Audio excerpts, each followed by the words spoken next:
Hi everyone, and this is Dominique Aubry, the founder and CEO of the Black Woman's Guide, and thank you so much for joining me today. This week we're talking about forming partnerships and collaborations. This past month we discussed progress, measurement, inspiration, and growth through challenges. And I was thinking to myself, wouldn't it just be great if we had someone to preserve or persevere through all these challenges with, right? If we weren't alone and reinventing the wheel all the time, when we're facing customer losses, would it be better for us, instead of having going through all this stuff with low morale and frustration by ourselves?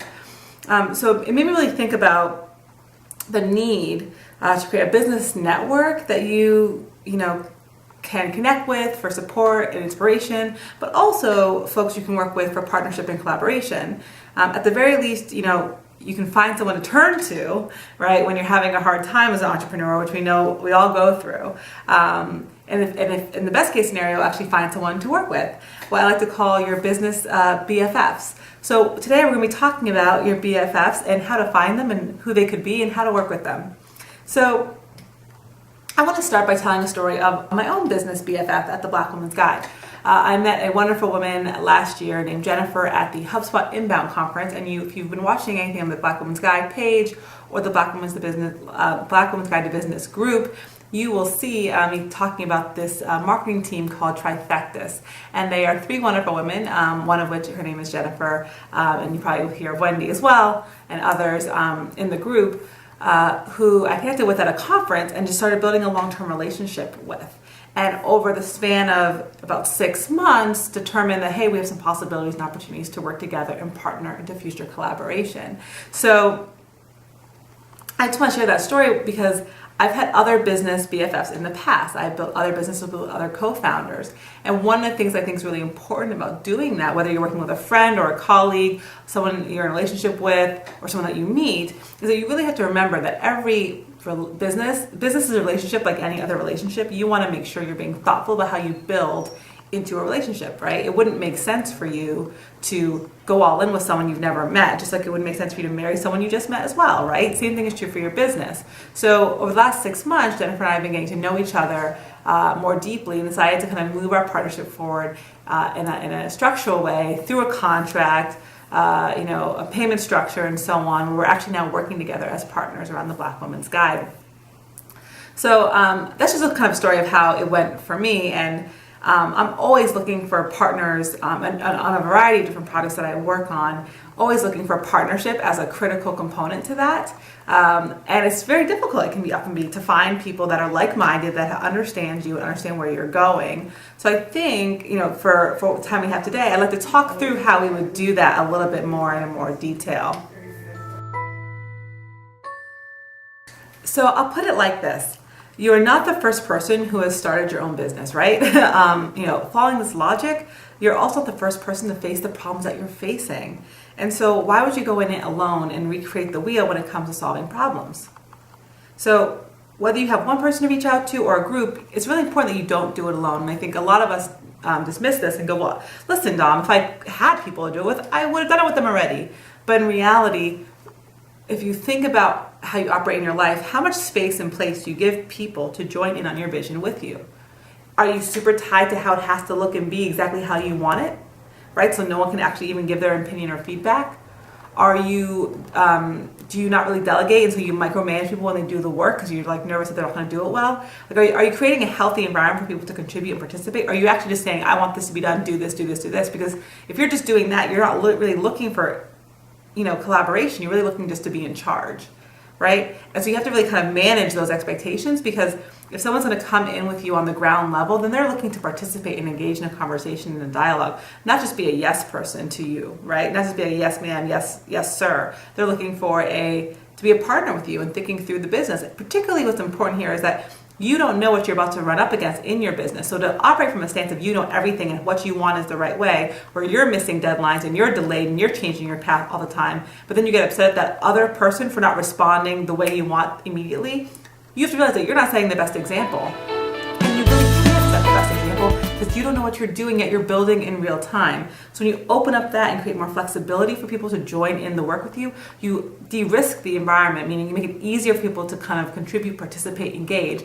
You release the fear of failure, meaning you don't hold people to high expectations that you yourself can't even hold to. And you let yourself go with the flow a little bit more so you can build a thoughtful business over time versus just doing what you want right now.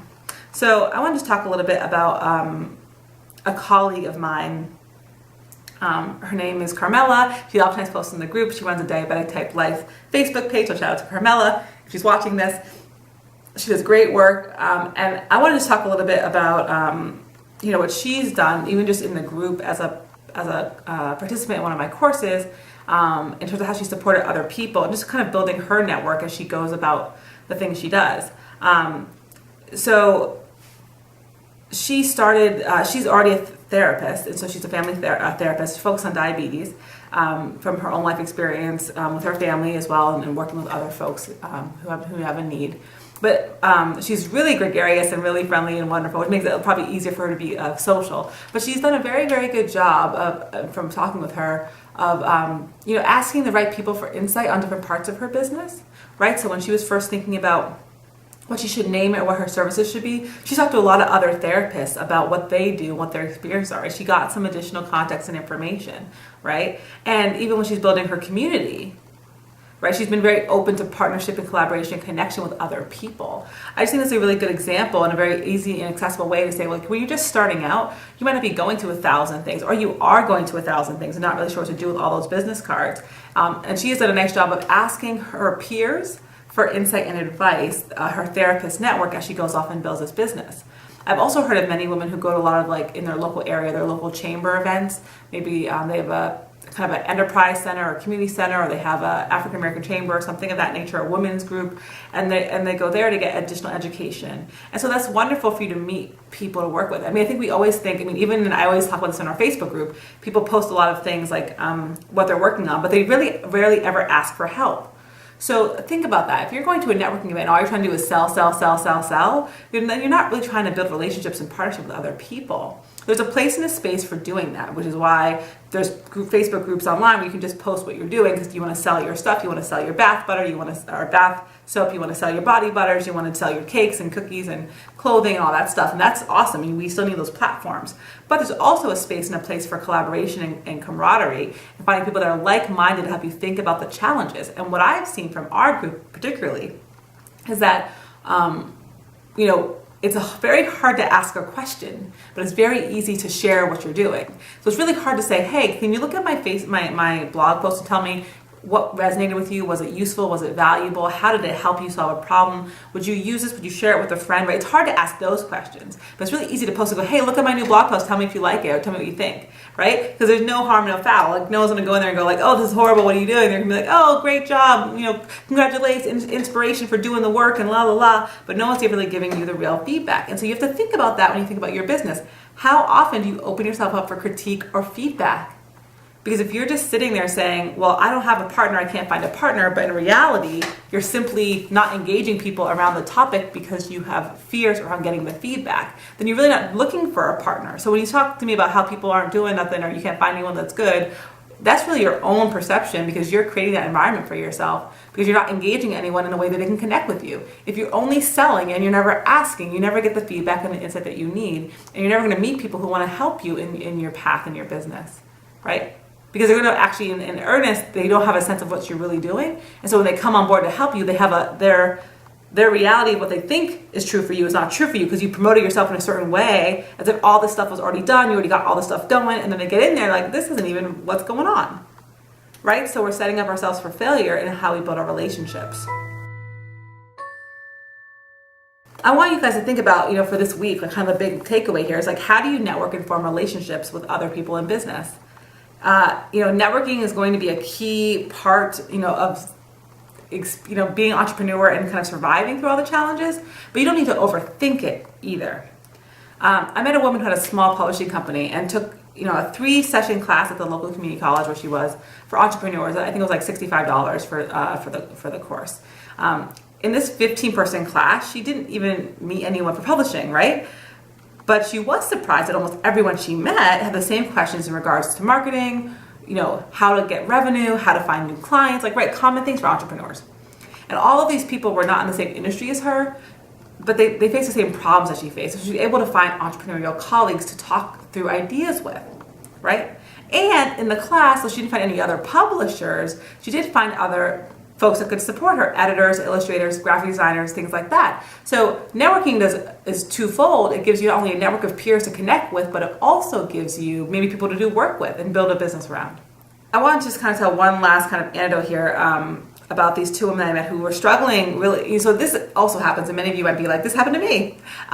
You started a business, you found a partner maybe even to work with, but actually you both struggled to even build your business because you had no time, right? Maybe you want to take on bigger projects, but you couldn't because you were working, you have family, you have kids, whatever, and so you really weren't able to spend the time. Even though you found a partner, the work was duplicative, meaning you both had the same skill set. And so in actuality, the gaps that you need to fill in your business, you couldn't fill. So you still couldn't take on more work and build your business, even though you found someone to work with, right? So what happened was they eventually, partnered together, and from their networks, they found people to fill the gaps that they couldn't fill. So that woman initially, she found someone who actually kind of got along with her. They had similar work experience and whatnot. So again, there was duplicating on the work, but they helped each other think through ideas. They were good partners to figure out stuff and to think through their business together. And then they went out through their networks, right, two instead of one network, and found people to connect with and found people to support their business growth, through getting copywriters and so on for their marketing business. Right? So even though they could do it themselves, it's really helped them build their business thoughtfully. So again, it doesn't have to always be that the person you bring on as a partner is filling this huge gap. It can be someone that's just like-minded, that's going to help you pulse check and think through ideas as you build your business. Another thing you can do is that you can also go to conferences and seminars, where you meet tons of people in your industry. If you have never done that, I recommend that you should at least go to one a year. I would highly recommend just specifically going to technical-based conferences versus the inspiration ones. I know it's really fun to go to the Black Women conferences, and I love them, and I go to them, and I participate in them as well. But I think it's really important to say that go to a technical conference. If you want to learn about marketing, go to a conference for marketers. If you want to learn about speaking, go to a conference for speakers. A lot of the raw ones where you hear all these great speakers talk and give you high-level tips and tools, that's awesome. But what you need is tactical, tangible skill sets for your toolkit so you can get the job done. So I'd recommend that if you have not done it, you should go to at least one conference a year that is more industry-based or tactically based, meaning it's really made for the people in that industry to learn and grow. You're going to get a lot better content and a more direct path to getting to where you want to be. So I just do the research, and I would just find, conferences in your area. There's always conferences going on everywhere, whether they're small or huge. There's always an event or conference or kind of larger level workshop or training where they're giving you not just one kind of activity, but maybe 3 or 4 or 5. So you can do a weekend training, a weekend workshop, a weekend conference versus like a 1 hour or 2 hour kind of training. And when you go, just try to meet 10 people and take their business cards. I've done this almost every conference I go to, and usually what I try to do is I try to get everyone together for a lunch or a dinner while we're at the conference. I'll even set up Facebook accountability groups. We'll have an email list, and those things might not last into perpetuity, right? They're not going to last forever. People drop off, but inevitably, out of those things, I get the 1, 2, or 3 who are still committed. And that's how I'm starting to build this foundational network of people who are doing things that I'm doing, who can help me and support me in the work that we're all kind of trying to achieve, right? So trust me, I'm sure we've all been there. There's really nothing scarier than starting your business, and starting it alone can be extra challenging, right? So if you have, go to a class, go to a workshop, just try and meet someone. Just start by trying to meet someone. It's going to be so valuable for you as you build your business, having someone just to call and talk to. And you can be straightforward about that ask. I tell people, hey, I'm an entrepreneur. I'm trying to kind of find more colleagues and friends that have similar interests, and they're going, you know what, me too. Most likely they say me too. And if not, I'm like, so I'd love to do a Facebook group and we can check in once in a while, just because it helps me get where I'm going. And they're going to go, yeah, I'm happy to. Why not, right? So you can always just start by asking, and it's going to really make the future of your business better. It's going to be easier for you. It's going to be more helpful when you're in challenging times. So just some questions I want to answer from Facebook. So again, you can just hashtag Dear Dom on my Facebook page or any of my Facebook groups. I have a friend who's helped me with some graphic design work. for her business. So she's kind of just talking through, that this person that she works with, a friend of hers, has just done some graphic design work on the side and has helped her out when she needs some support in her marketing business. But I don't think she takes me seriously. Okay. She doesn't seem my projects as priority, right? But she's put me in touch with a lot of clients, and I don't want to burn the bridge. But I'm at the point that I'm missing deadlines. How do I address this with no hard feelings? So the first thing I would do is recalibrate with that person before you say I don't want to work with you, it's not working out, you're not really able to do what I need, da da da da da da. We're so aggressive about that, I have no time for nobody and no one's issues and da da da, right? But in reality, what you want to say to someone is there's a reason why they're deprioritizing your work, and it could be for a variety of different reasons. It could be that you're not coming to them professionally enough with what they need to do the job well. It could be that you're not paying them at the same rate, and so they're trying to balance that priority against others. So the first thing you can say to them is, hey, listen, thank you so much for the work that you've done. Because of all your support, I've actually grown in the amount of clients I've received, which is awesome. But because of that, I'm trying to kind of really formalize my business. And I know I've been asking you for graphic design work in the past that I've been getting started, just kind of been off and on. Acknowledge that the misstep is on both sides, right? You might be sending her something to do the next day and she has other stuff going on, right? So acknowledge the fact that it's all kind of clunky. And what you want to say at the end is so hey, I get that, it's been growing, which is awesome. I know that's been kind of clunky in the past, but I want to reset with you and formalize it because I want to make sure we're able to hit the proper deadlines. And I just want to know what you need for me to do that. And that's where that person will say, oh, well, I need it this in, this timeline. It'd be helpful to get this, and this from you. Do you have a script you can give me, blah, blah, blah, blah. And they'll tell you what they need from you in advance and how you can work together. Now with that, at the end of that, they go, well, you just don't pay me as much as other clients. And you can kind of say, well, let's first talk through the scope of work and then let's reset on the cost. Because if I understand what has to get done or the process from me reaching out to you getting it done and all the adjustments that I have to make. So maybe instead of giving you a 24-hour turnaround, I need to give you a 3-day turnaround. Once we understand that, at the end, now let's talk about fee, and I can get a better sense of what I can take on, what you can take on, and we can reassess the cost at the end. Sometimes we're so afraid to address the cost issue that we just say this isn't working. But what we really should be saying is, hey, listen, you're already doing great work for me. How can we make this better and it's fruitful for both of us? And how can we make it easier, right? That's really what we're saying. So think about it that way. Now, if the person isn't a fit, the person's not a fit. If you can't pay them what they need, then that's okay too. So is life. But you start from a perspective of common ground, hey, thank you so much for the work that you've been doing. And thanks so much for the relationships that you helped me build. Our business is growing and I want to get more formal in that effort. I want to figure out a better way to work with you so that we can both do what we need to do on time and on target. Right? And so it's no harm, no foul. And that's where they're going to probably say some things that you don't want to hear about what you're doing that's making their life a little bit harder. You got to eat that and take that into consideration. They have to, talk through how they would like it to go down, figure out a happy medium, and then figure out a new price structure or whatever around what's going on. So that's what I would recommend if you're facing an issue around, communication, conversation, or just having someone, do the right stuff when you need them to do the right stuff. So that is all we're going to be talking about today on the Black Women's Guide show. I hope you find it helpful and useful when you're building relationships. So this episode is really just talking through all the kinds of relationships that you can have with someone around your business. But the number one thing to do is to start slow, keep it simple, start with a simple relationship builder versus trying to kind of get the world in one drop. Try to just, start like you would with any other relationship that you would build. It happens over time. And you want to do the same thing with your business partner, is start small with discrete and explicit types of work and slowly increase the workload as you build more comfortable with each other and your way of work. And from there, you'll be able to grow into the business that you want to see. And it's always important to recognize that you're learning and they're learning. So no one's at fault when things fall apart. Right? We're all just learning. Now, there might be a point in which it doesn't make sense anymore, and that's okay. But this whole idea of I got burned really bad, that's a bunch of bullshit, and I'm going to call it right now. You didn't get burned. You were irresponsible with your own business. No one came out there and said, I'm going to purposely try to screw this person, right? They came with good intentions and good faith that you were going to be the person that they thought you were going to be doing the work that they thought they were going to be doing. And somewhere down the line, that might have fallen apart because in business, it's very much a rocky road, which is why it's so important to slow it down when you bring a partner in and try to rebuild with them as part of the process versus making them do this, and all of a sudden you planned an event for 3 months, brought on 3 people, pushed them to do all this work, the event happens, you don't get the money, and then you can't pay them on time. And so you want to blame them or you want to blame you because you're the business owner, right? So we want to think thoughtfully about how we engage people in our work and build partnerships around that. And then slowly over time, if you're open to it, you'll find a partner. And I will tell you that every business, most businesses that I've seen have done better with a partner.